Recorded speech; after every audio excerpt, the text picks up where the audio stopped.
Buenos días, bienvenidas, bienvenidos. Muchas gracias por acompañarnos en este segundo día ya de Expoquímica. Nos hacía mucha ilusión volver a estas Smart Talks de aquí del Smart Chemistry, Smart Future Green Deal Edition. A ver, vamos a hacer dos Smart Talks seguidas. Vamos a empezar ahora a las 10, vamos a seguir hasta las 11. Vamos a estar una hora con vosotros, una hora, como decía, dos Smart Talks, 4 protagonistas y un solo tema, la sostenibilidad. Y antes, para empezar, quería preguntar, ¿quién ha venido en coche particular? ¿Solo uno? 2, 3, 4... Podéis levantar bien la mano, que es pronto, pero hombre, son las 10, ¿eh? El sector químico se pone pronto a trabajar. ¿Quién ha venido en coche eléctrico? Francesc ha venido en coche eléctrico. Francesc, ¿sabes qué va a pasar con tu batería cuando llegue al final de su vida útil? ¿Lo tienes claro? Pues para los que no lo tengan claro, ahora vamos a hablar de ello. ¿Y qué papel juega también la industria química en este reto de la movilidad eléctrica, en este reto de la movilidad sostenible? Para ello me acompañan y aquí a Rafael del Río, director técnico de ADEVIVE, la Asociación Empresarial para el Desarrollo e Impulso de la Movilidad Eléctrica. Rafael, buenos días. Buenos días. Muchísimas gracias por acompañarnos. Muchísimas gracias a vosotros por darnos la oportunidad de difundir una vez más la movilidad eléctrica. Y mi colega Raúl Yuste, que es el Global Key Account Manager para el negocio de Battery Recycling en BASF. Raúl, buen día, buenos días. Buen día, buenos días. Con ellos vamos a hablar, como decíamos, del vehículo eléctrico, vamos a hablar de circularidad, vamos a hablar de nuevas maneras de movilidad y quiero empezar por Rafael. Rafael, ¿por qué no está, lo hemos visto, ¿no? Solo una persona ha venido en vehículo eléctrico. ¿Por qué no está más extendida la movilidad eléctrica en España todavía? Pues hay una explicación principal, la principal de todas es porque no se conoce, porque a la gran mayoría de ustedes les serviría un coche eléctrico mejor que el vehículo que tienen en este momento, pero no lo saben. Entonces, piensan que es más caro, es verdad, de partida es algo más caro, pero a lo largo de la vida se amortiza ese incremento de precio más que de sobra. Piensan que no hay dónde cargar y nadie sabe, ahora mismo hablaba con Diana, me decía, yo es que en mi zona creo que no hay puntos de recarga. En Madrid hay 1.200, lo que pasa es que la gente no los ve, porque si vas a repostar una gasolinera no te encuentras siempre puntos de carga eléctricos. Están en multitud de sitios, por todas partes. De hecho, es que para cargar gasolina solamente hay sitios concretos, pero para cargar electricidad estamos rodeados de electricidad por todas partes y hay muchísimos más puntos de los que nadie piensa. Gasolineras hay 16.200 para abastecer a 28 millones de vehículos que cargan combustible fósil. De los 325.000 vehículos que hay en este momento de vehículos eléctricos, la gran mayoría, pues, o muchos, motos, híbridos, enchufables, etcétera, tampoco necesitan indispensablemente puntos de carga público. Hay 23.000 puntos de carga en este momento, por lo tanto hay más que de sobra para hacerlo. La gente no sabe que puede viajar, que en todas partes con los automóviles o las furgonetas que se compran en este momento se puede viajar. Es verdad que hay que hacer esa parada que hacemos todas las veces. Bueno, pues en vez de poner gasolina o tomarnos solamente un café, pues uno pone el coche a cargar. Normalmente en media hora para un trayecto normal hay más que de sobra para llegar a destino. Entonces todo esto es ampliamente desconocido y ese es el motivo por el que no está en marcha la movilidad eléctrica. ¿Y en qué punto crees que estamos exactamente ahora? Vale, estamos creciendo a toda velocidad. Vehículos.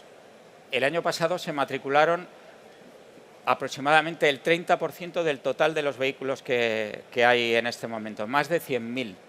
O sea, estamos con crecimientos gigantescos. Puntos de carga. El año pasado se montó el 38% de todos los que hay, con un crecimiento de eso, del aproximadamente el 40%, que habría sido el 60% si no tuviéramos todos esos problemas de conseguir permisos y demás, que es bastante complicado. Montar un punto de carga, el más complicado es mes y medio de obra. Sin embargo, conseguir que funcione con los miles de permisos que hay, aquí estamos en la industria química, o sea que ya sabéis la historia de los permisos, cuesta de 1 año a 2 y a veces mucho más. Ahora decías, estamos en Expoquímica, estamos con la industria química. Le quiero preguntar a Raúl. Raúl, a nivel de BASF, ¿qué papel juega BASF en la cadena de valor en general del vehículo eléctrico? El rol de BASF es total, y es total porque a nivel de la cadena de valor de muchos productos diferentes que se utilizan para la fabricación del vehículo eléctrico, ya estamos presentes. Históricamente, BASF ha creado soluciones a partir de la química para dar respuesta a los retos a los que como sociedad nos enfrentábamos. Uno de los grandes retos a los que nos enfrentamos actualmente es el de la movilidad eléctrica sostenible. Y es por eso que BASF aquí también quería ser parte de la solución y crea el negocio de Battery Materials and Recycling. Tenemos una presencia global, tanto en Norteamérica, Asia y Europa, y actualmente estamos construyendo nuestros activos productivos en Europa, tanto para Battery Materials como para Battery Recycling. Para Battery Materials estamos construyendo una fábrica de cátodos activos que estará disponible a partir de julio de este año, y para Battery Recycling estamos construyendo una planta prototipo de recuperado de metales y una planta de producción de black mass a escala industrial que estarán listas a finales de 2023 e inicios de 2024 aproximadamente. Aparte de estas dos plantas productivas, estamos proyectando también a medio plazo una planta de recuperado de metales a escala industrial, lo cual nos permitirá cerrar todos los activos necesarios para estar dando el servicio completo de reciclado a nuestros clientes en este mercado. Todo y que actualmente no tenemos todos los activos disponibles, ya somos capaces de ofrecer a nuestros clientes el servicio completo de reciclado, desde la recolección de las baterías hasta su tratamiento final, mediante una red de partners. Un tema importante que me gustaría también remarcar aquí, y es que BASF tiene un rol muy importante como miembro fundador en dos iniciativas como son la Global Battery Alliance y Catena X, que ambas son clave para el desarrollo del vehículo eléctrico. Y bueno, creo que ahora vamos a poner un vídeo para que podáis ver cómo estamos estructurados internamente, cuáles son nuestros activos dentro de Battery Materials and Recycling. ¿Vemos el vídeo?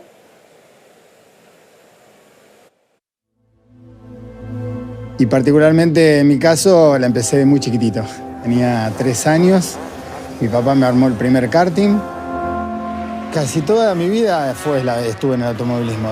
Y no solamente yo, toda mi familia. Tanto mi padre siempre, le gustó el automovilismo y de chiquito me dio muchas cosas y en un momento muy importante de mi vida, esto que estamos construyendo es una autocarrera, es un proyecto loco. Y con la particularidad The battery value chain is a closed loop to power a net zero future for e-mobility. With end-of-life battery and cell production scrap recycling, we secure a sustainable raw material supply to produce cathode active materials, which are a vital part of lithium-ion batteries. Batteries are a real treasure as they contain valuable metals. Sufficient metal supply and price volatility are a challenge. Tight regulations are emerging, such as the EU battery regulation that will take effect in 2025. We at BASF Battery Recycling not only reach these targets, but exceed them. With an increasing number of electric vehicles and the ramping up of battery gigafactories, the demand for recycling increases. End-of-life EV batteries enter our closed loop in a dismantling factory. After separation, each pack gets fully discharged before the individual modules are extracted from the pack.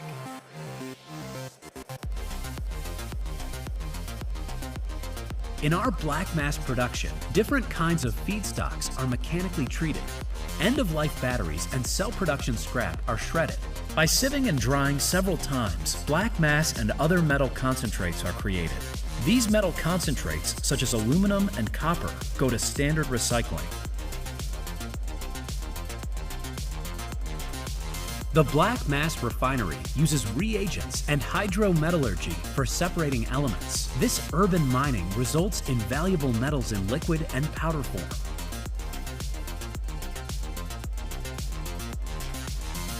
Our next station is the PCAM production. The recovered metals can be used in the production of precursor cathode active materials. In the next step, precursors are calcinated to cathode active materials.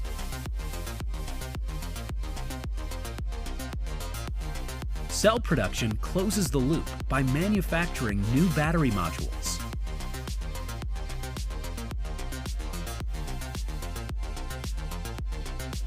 OEMs combine modules to battery packs and build them into new vehicles, ready to be sold again.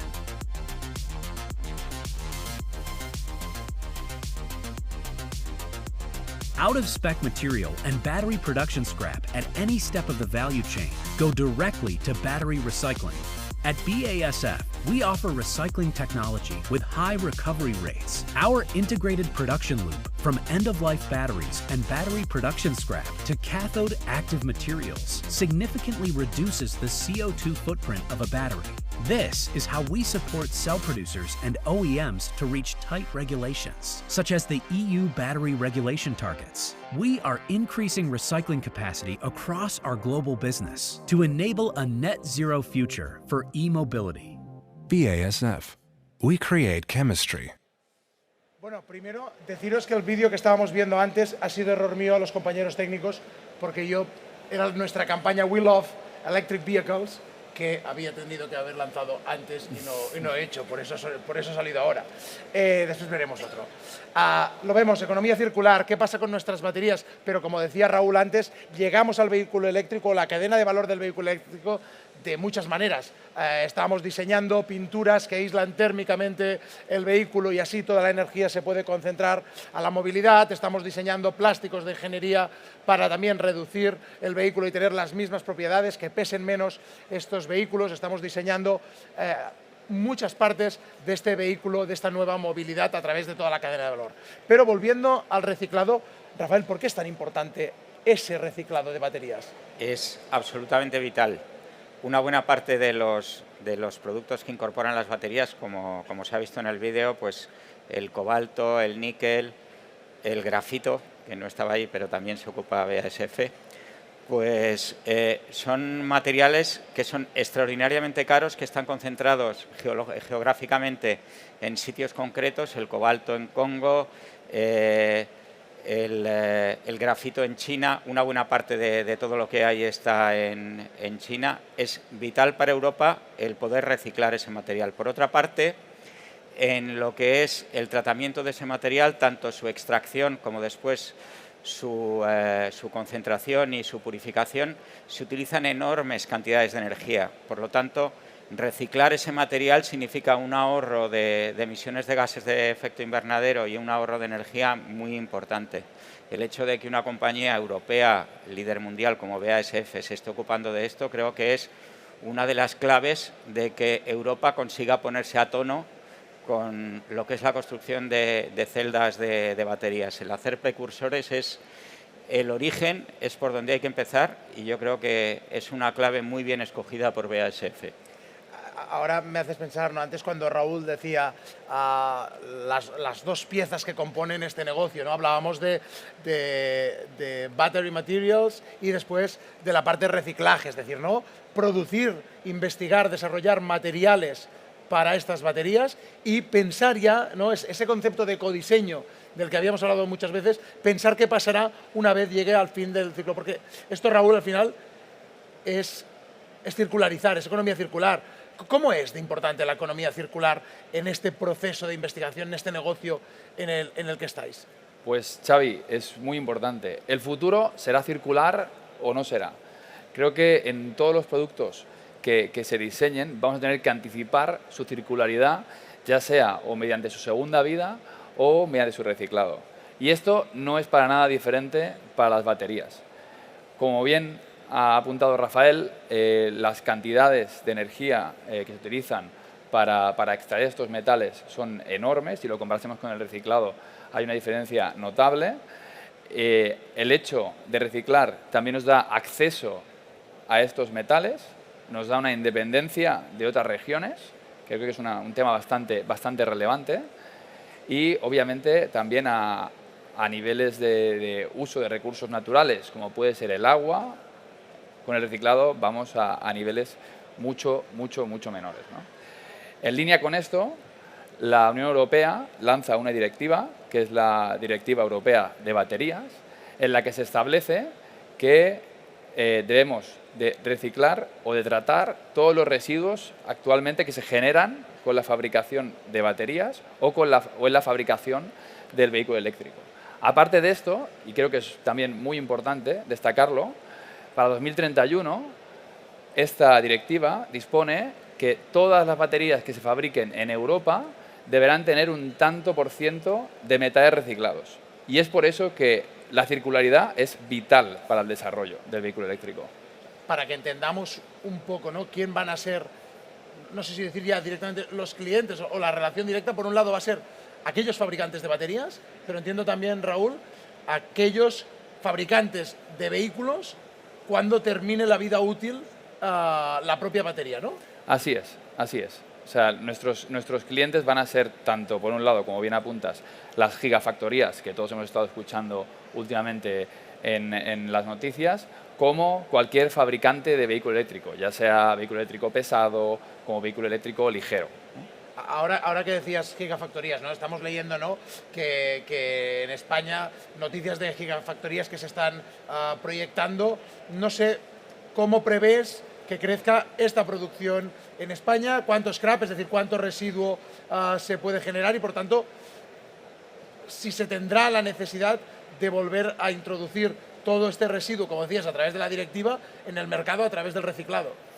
Así es. Bueno, España, tal y como ya lo es para el mercado de la automoción, va a ser un hub muy importante para la fabricación de baterías a nivel europeo. Se prevé que entre España y Portugal tengamos 4 gigafactorías en total, que estarán operativas entre 2026 y 2027. Para 2028 preveemos que la capacidad de estas gigafactorías crecerá hasta los 135 gigavatios hora, lo que es aproximadamente 2 millones de vehículos eléctricos, y eso generaría aproximadamente 70.000 toneladas de residuo, ¿no? Por residuo entendemos celdas, entendemos ánodos, entendemos cátodos o cualquier subproducto derivado de una batería. Yendo al punto anterior, sobre la directiva, es muy importante para conseguir estos tanto por ciento de metales reciclados de las baterías, reciclar todo este residuo y volverlo a introducir otra vez en la producción de nuevas baterías. Ahora os voy a lanzar una última pregunta casi de atraco a los dos, de bola de cristal, pero antes quería decir que ahora vamos a dar paso, si queda un minuto, para alguna pregunta, o sea, si alguien la tiene, que vaya levantando la mano. Y mientras les pregunto tanto a Rafael y a Raúl, ¿cómo os imagináis la movilidad en España en 10 años? En 10 años, bueno, la gran mayoría será movilidad eléctrica. Habrá muchísima más movilidad de todo tipo, o sea, combinación de sistemas. Esto que he dicho antes de que la gente no sabe, pues eso, de que cada 100 kilómetros le van a costar 2 euros, etcétera, etcétera, ya será bien sabido. Por lo tanto, mucha gente se habrá pasado al eléctrico. Habremos solucionado algunos de los problemas que hay todavía pendientes.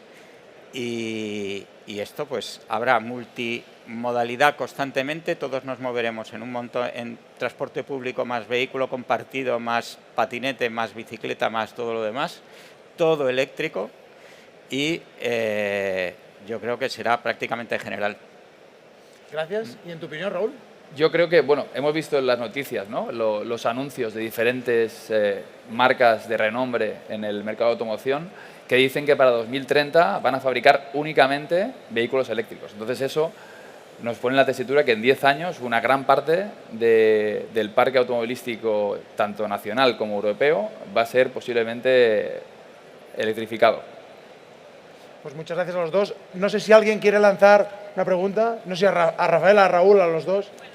A Raúl. Quería saber si el futuro del reciclado de las baterías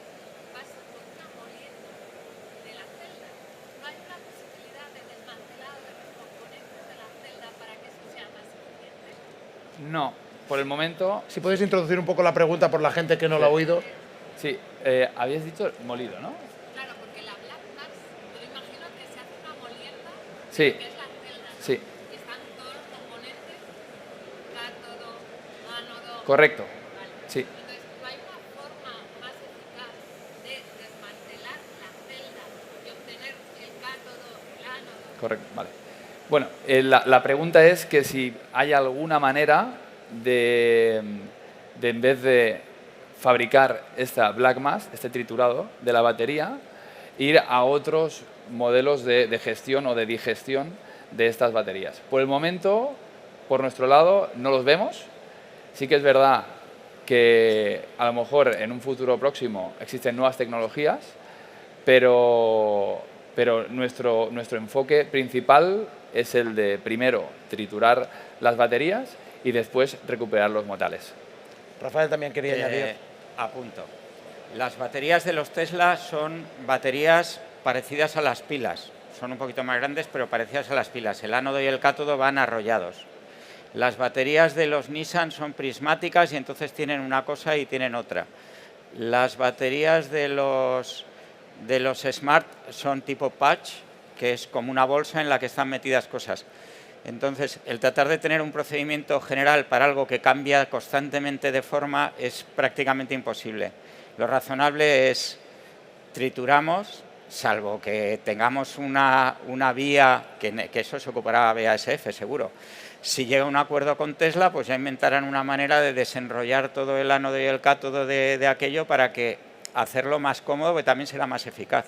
Pero en general, ahora que de lo que se trata es de reciclar todo tipo de baterías con todas las posibles formas, es prácticamente imposible. Lo sensato es triturar, sacar la black mass y a partir de ahí, por procedimiento hidrometalúrgico, como decía, ir extrayendo los materiales. Es igual de limpio. Costará algo más, pero es igual de limpio. No sé si no hay ninguna pregunta más muy breve, ¿no? Pues muchísimas gracias a Raúl, a Rafael por acompañarnos para hacernos un poquito de futurología de qué nos viene con el vehículo eléctrico futuro y presente. ¿No, Sí, Rafael? sí. Futuro y presente. Presente, Les damos por favor. un aplauso, por favor.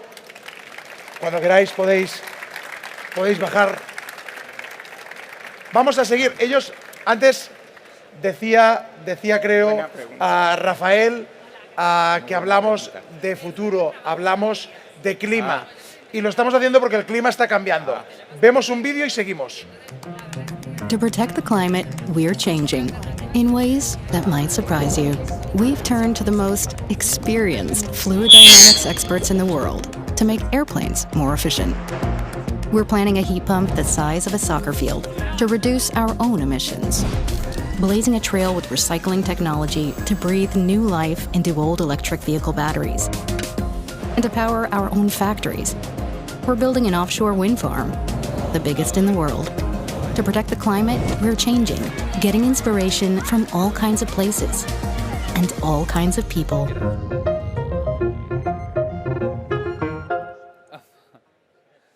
Pues efectivamente el clima está cambiando, nosotros también entendemos como BASF, pero en general como industria química significativo. Ahora no se me escucha a mí, no os preocupéis. Yo le daría más chorro, pero es que está la gente del streaming y por mucho chorro que le dé, si no se me escucha en el streaming, ahora sí, ¿eh?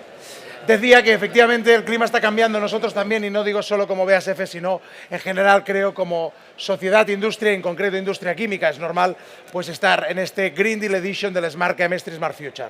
Para hablar de clima, para hablar de industria química, para explicar que sin química no hay futuro sostenible, nos acompañan ahora dos personas, dos expertos, diría yo, en la materia.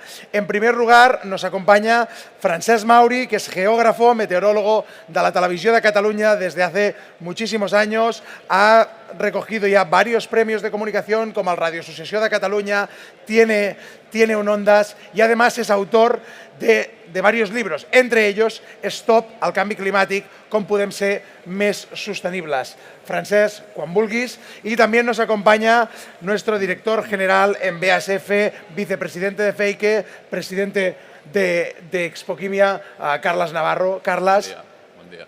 un aplauso para los dos ya que están aquí, hombre. Vamos arrancando el día, ¿eh?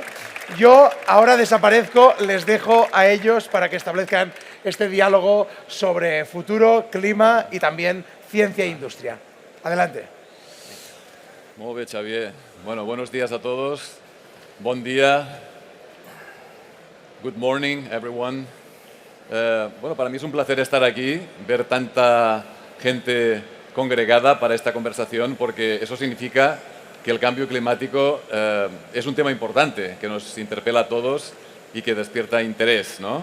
Y por eso también un segundo motivo para estar contento es tener a un invitado tan especial como Francesc Mauri, que es un experto en la materia y que compartirá con nosotros desde el punto de vista más científico pues qué hay detrás de esa problemática del cambio climático. Y me gustaría empezar, Francesc, bienvenido, gracias por acompañarnos. Gracias. Con una pregunta de estas que creo que a los meteorólogos no os gusta demasiado que os formulen, que es, ¿qué tiempo va a hacer en Barcelona en 2040?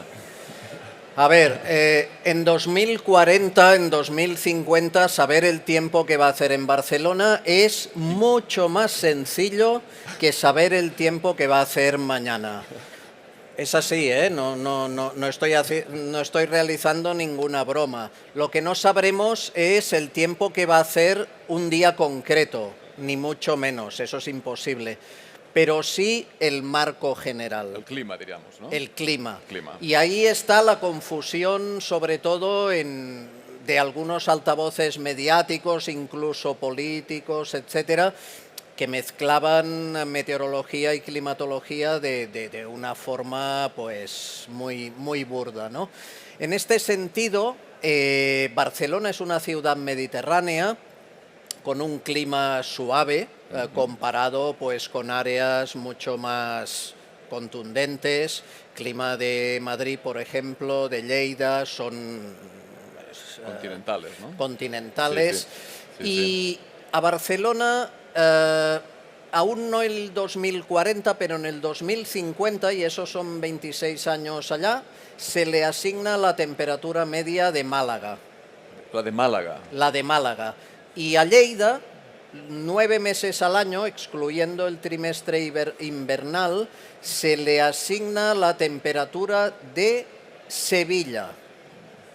Es decir, si esto se cumple, que de hecho en este pronóstico es desde hace 3 años y en los últimos 3 estamos superando lo esperado cada año, si se cumple, que es muy posible que sí, evidentemente nada va a ser igual. No va a ser igual las playas porque algunas de ellas no existirán. No va a ser igual pues los cultivos de frutales en el área de Lleida, por ejemplo. El turismo se va a comportar de otra manera, por tanto, si el turismo se comporta de otra manera, la logística se va a comportar de otra manera. La nieve, por ejemplo, ¿no? La nieve tendrá que ser como hace 30 años, desde hace 30 años hacia aquí, a la carta, nieve producida con tecnología. Y ahí vamos. Lo que me choca es escuchar que tú no hablas en condicional, sino que empleas el futuro para las predicciones. ¿Será así? No sería así, sino que será. Sí, de hecho, los modelos climáticos son muy afinados.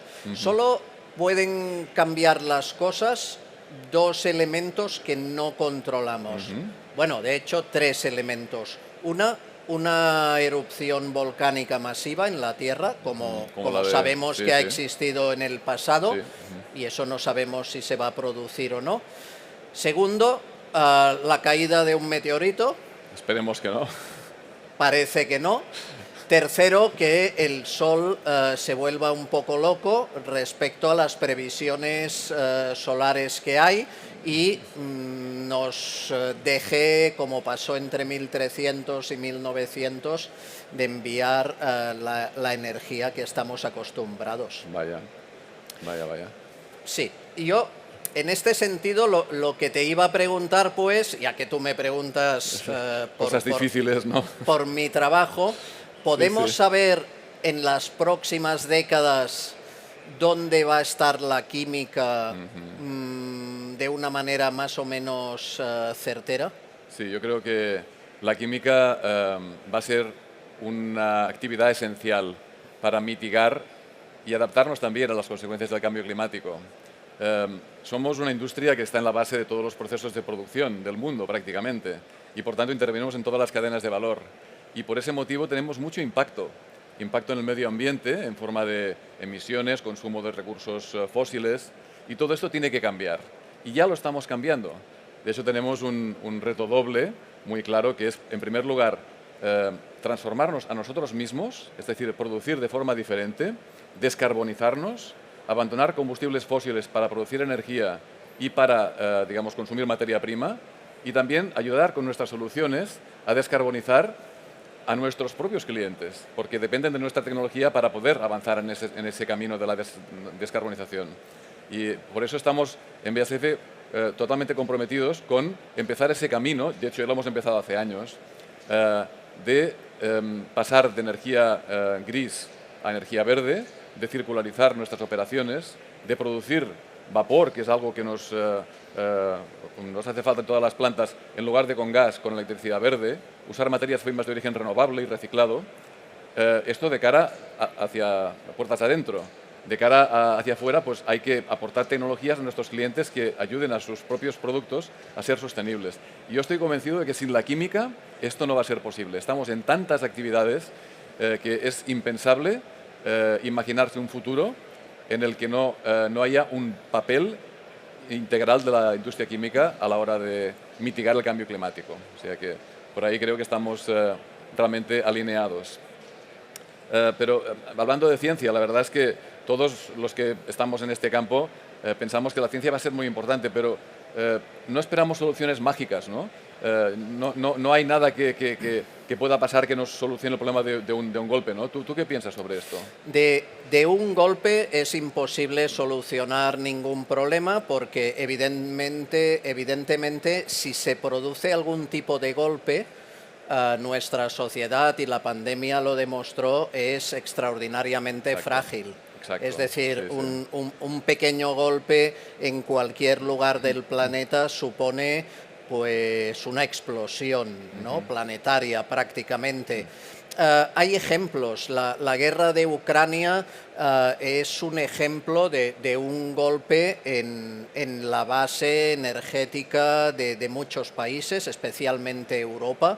Alemania había apostado con el Nord Stream 1 y el 2 todas las cartas al gas y bueno, claro, las energías fósiles tienen unos dueños muy concretos en países realmente complejos, por decirlo, digamos, suave, sí. suavemente, porque claro, si tú y yo estuviéramos aquí desayunando con Vladimir Putin, posiblemente no probaríamos ni una gota del café de la taza, evidentemente porque sería temerario. Arriesgado, sí, sí. Arriesgado.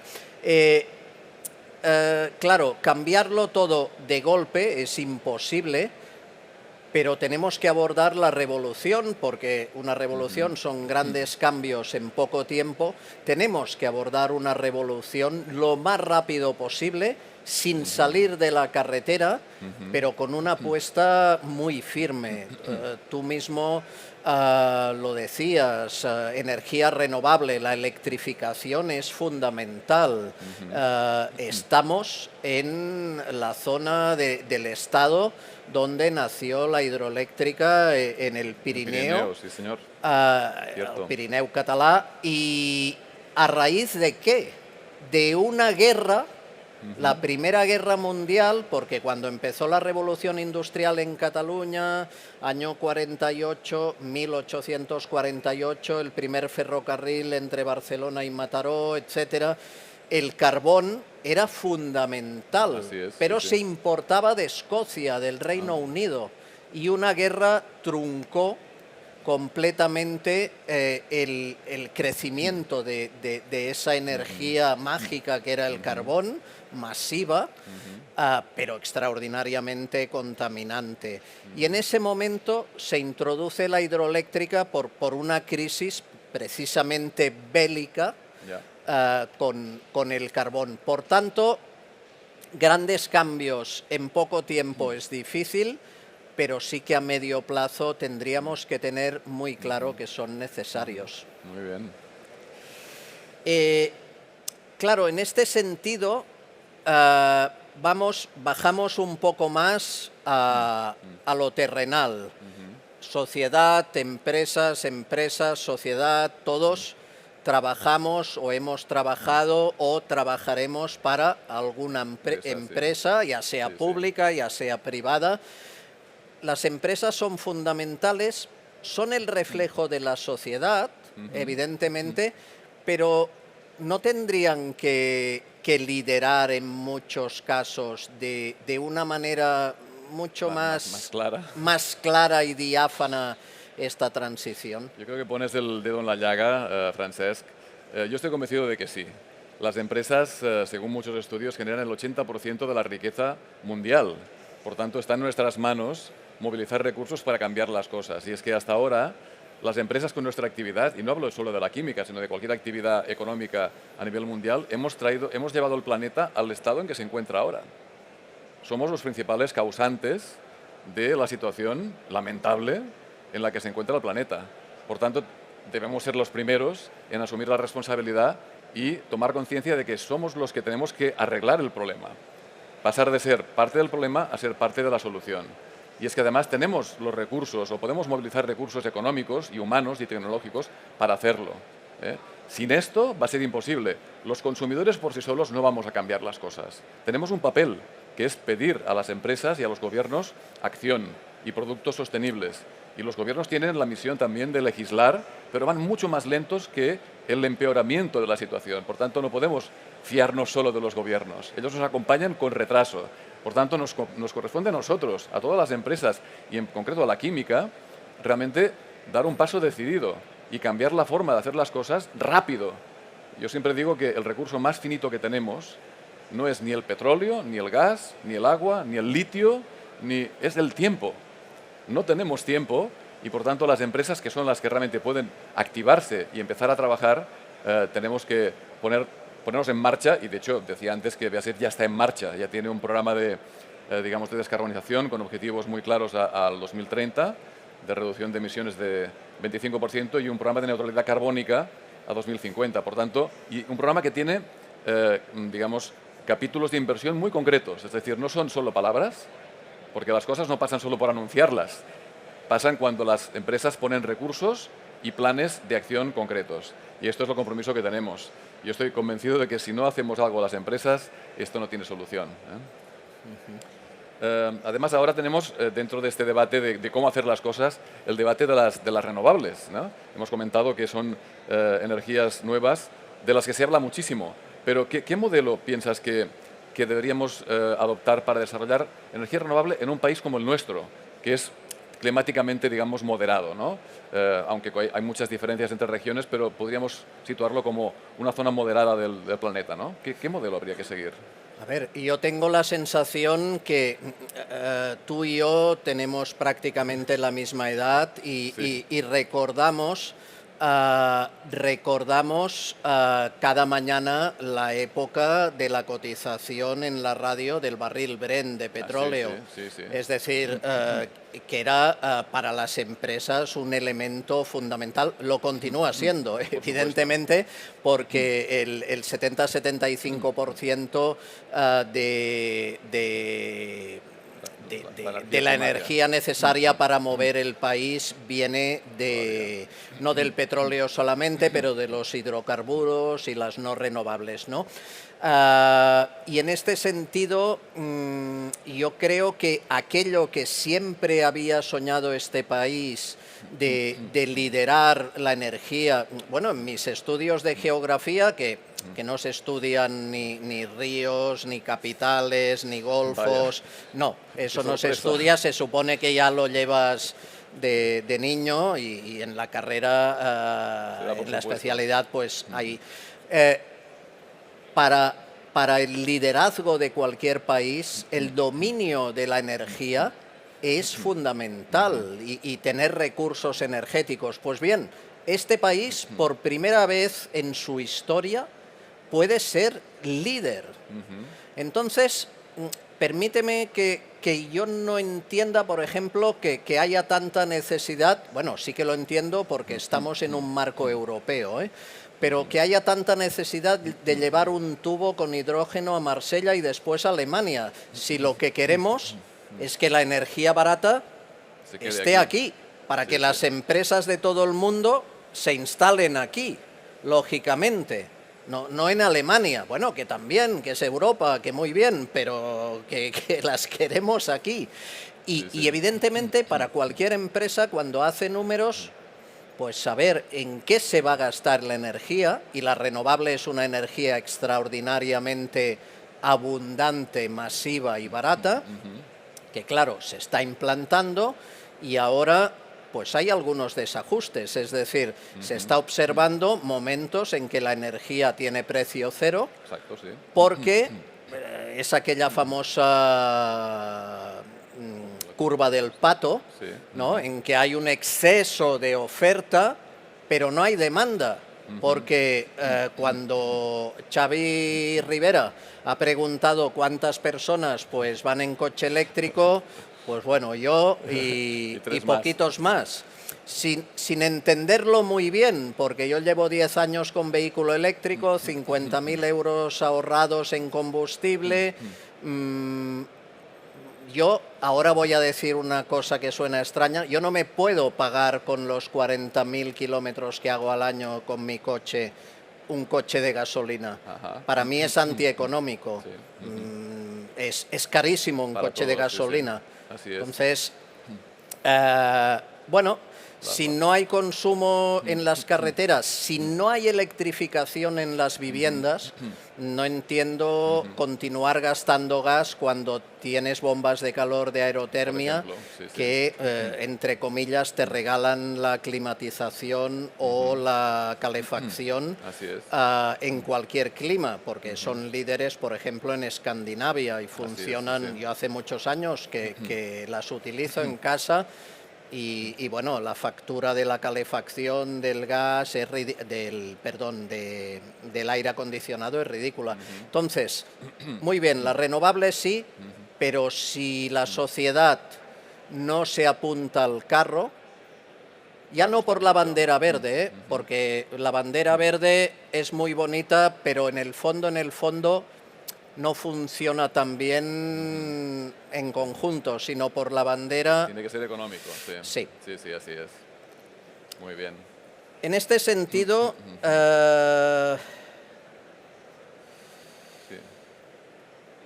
la industria química realmente puede ir más allá y implantar plenamente las renovables, abordar la electrificación, porque evidentemente, como muchas grandes industrias planetarias, sois devoradores Exacto, sí, sí. de energía. ¿Realmente os veis, no ahora, pero en unos años, con el 100% de energía verde?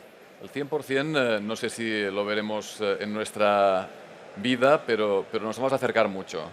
De hecho, la industria química tiene no solo la posibilidad, sino la obligación de electrificarse y de que esta electricidad sea de fuentes renovables. Lo que pasa es que para poder hacer eso tenemos que disponer de capacidad instalada de energía renovable, que no existe en este momento, en el volumen que nosotros necesitamos para esta electrificación, y además a coste competitivo. Esta es la segunda parte de la ecuación. Nosotros en BASF ahora tenemos más o menos un 16% del consumo energético procedente de fuentes renovables en este momento. Esta cifra tiene que subir al 40% en 2030 y al 70% en 2045. Por tanto, el plan está trazado, pero dependemos mucho de que la infraestructura que nos rodea acompañe este proceso. La industria va a multiplicar por 2 y por 3 el consumo eléctrico. Y esto no va a ser posible si no existe la capacidad de generación y el transporte y distribución de esta energía. Y por eso BASF está en este momento pues, aprovechando todas las oportunidades posibles para acordar acuerdos bilaterales de suministro de energía, los famosos PPAs, con empresas como en el caso de España, Engie, que te suministran energía verde durante 25 años a precios estables. Esto es una de las opciones. Pero luego tenemos también la opción de no solo comprar, sino también construir. Y BASF, creo yo, es la única empresa química que en este momento está apostando por construir, por ser partner de construcción de parques eólicos. Es decir, BASF no solo está invirtiendo en plantas químicas, que es nuestra actividad habitual, sino en construir nuestra propia capacidad de energía renovable. Hay un parque eólico casi a punto de ser completado en las costas de Holanda, donde tenemos un 25% de participación. Hemos invertido 1.500 millones de euros para producir energía verde en forma de eólica marina, que va a ir, en primer lugar, a nuestros centros de producción de Amberes, para que empiece este proceso de incremento de la energía verde. Sí. Ahí está la gracia del autoconsumo. Exactamente. Es decir, no exactamente. depender del café de Putin o de Arabia Saudí o de Venezuela o de donde sea. Es decir, efectivamente, sí, es... en catalán decimos, si vols estar ben servit, fes-te tu mateix al llit, ¿no? Es decir, si uno quiere estar bien servido, mejor hacerse uno mismo la cama, ¿no? Y esto es lo mismo que decimos en la industria eléctrica, química, dependemos de esta energía eléctrica renovable y si no la podemos comprar, habrá que fabricarla, ¿no? Muy bien, pues a pesar de todo lo que hemos dicho y de los esfuerzos que hay, parece que existe el consenso entre los científicos de que la mitigación total no va a ser posible y por tanto habrá un momento en que tendremos que empezar a adaptarnos, ¿no? ¿Esto cómo lo ves? ¿Tú realmente crees que va a ser inevitable empezar a prepararse para la adaptación? Sí, es absolutamente inevitable porque en los próximos 50 años tendremos cambios de una magnitud en nuestras vidas terribles. Terribles en el sentido de que nos van a cambiar muchas cosas estructuralmente. Claro, partimos de un problema que es insalvable, que es, en 1800 éramos 1.000 millones de habitantes, en 1950 4.500 millones y ahora somos 8.000 millones de habitantes.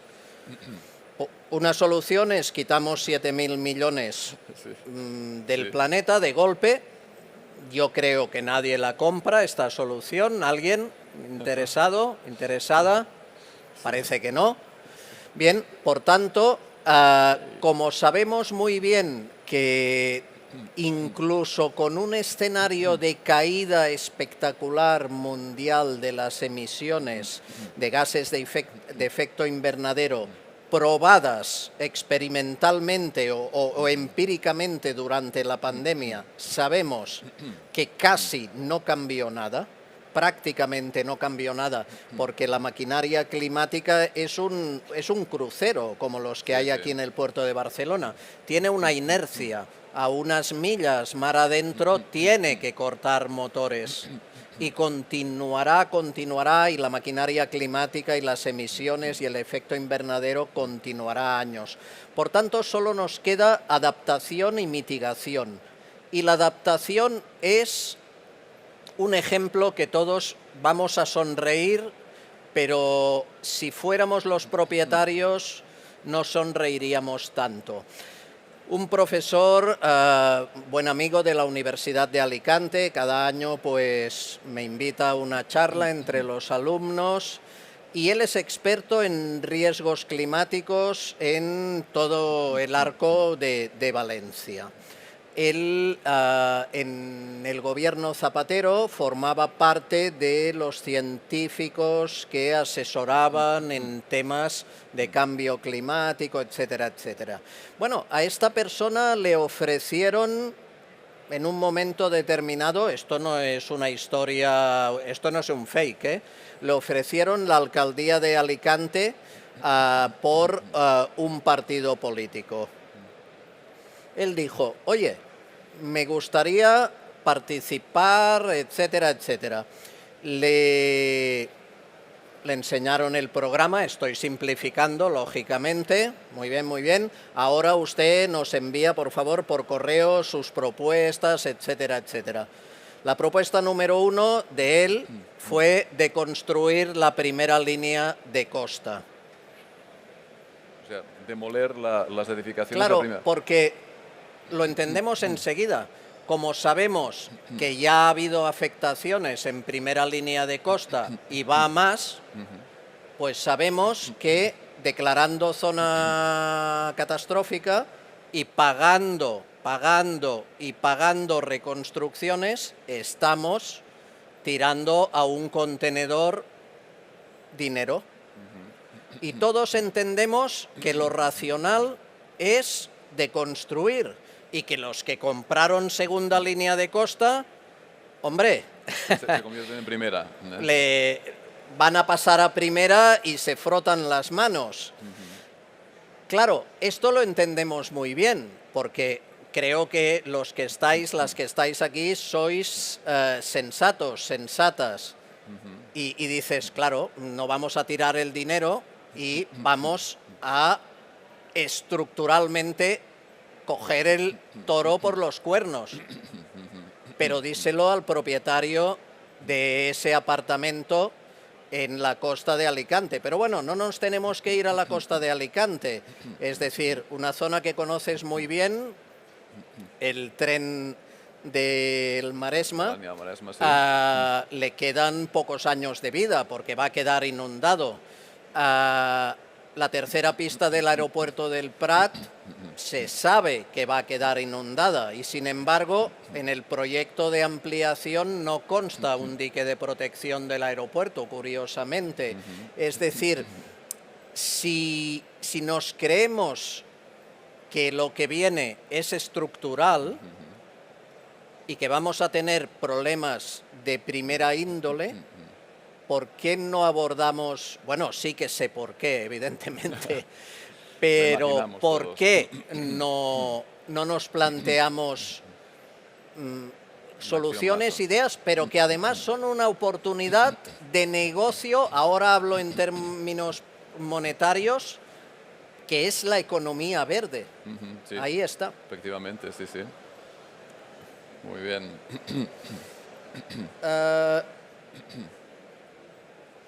Bueno,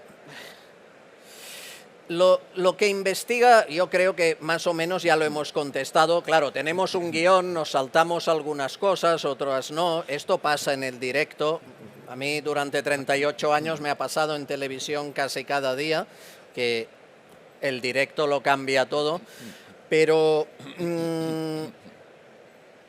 nuestra manera de vivir, claro, tiene que cambiar. Pero hay quien entiende que nuestra manera de vivir podría volver a las cavernas, es decir, los mensajes más tremendistas, etcétera, etcétera, que estos yo no los compro, ya os lo digo. Intento yo siempre ver las cosas con el vaso medio lleno, pero claro, eso supone que quizás la zona de confort para muchas personas, que es ir a la estantería de un supermercado, coger un producto, otro, etcétera. Oye, a mí no me digas que tengo que ir al mercado con mi tupper y que me lo rellenen por no gastar un envase, etcétera. ¿Podemos aportar desde la industria química soluciones como esta? Como esta, por ejemplo, de los envases, etcétera. Sí, sí. Por supuesto que podemos aportar muchas soluciones, aunque yo comparto contigo el hecho de que en la época que estamos viviendo y la que viene a continuación, no podremos cambiar las cosas sin asumir renuncias. Habrá que renunciar a cosas. Mantener el nivel de vida que tenemos, el nivel de vida entre comillas que tenemos entre todos, sin pensar que esto nos va a llevar al desastre, es una receta para equivocarnos. Yo siempre comparo la situación del planeta como la de aquel propietario que tiene una casa que está medio en ruinas y que necesita urgentemente de reformas y tiene que hacerlas sin poderse marchar a otro sitio, porque no podemos marchar del planeta. Y mientras duran esas reformas, esos cambios importantes en la estructura, en las ventanas, en el aislamiento, pues vas a sufrir incomodidades. No te vas a librar del ruido, del polvo, de los costes, de la presencia de operarios, para poner esa construcción en un estado correcto. Y cuando estamos en esa situación, nos aguantamos porque sabemos que eso nos va a llevar a un escenario positivo. Eso, perdona, me está pasando a mí en mi comunidad de propietarios, que hace 3 años... Creo que Os prometo que me quedaría horas escuchándoos, pero se nos se ha comido acabó el tiempo Sí. y simplemente... No me habían avisado nunca que se me acaba el tiempo. No me lo creo. No, es nuevo. Es nuevo, ¿no? Francesc, Carles, muchísimas gracias. Un aplauso para los dos. Y por favor, que no se vaya nadie, que siguen las Smart Talks. Viene ahora la gente de Ercros con el plan 3D de Ercros. Vienen Agustín Franco y Francisco España, así que esto sigue. Muchas gracias y que tengáis buena Expoquimia.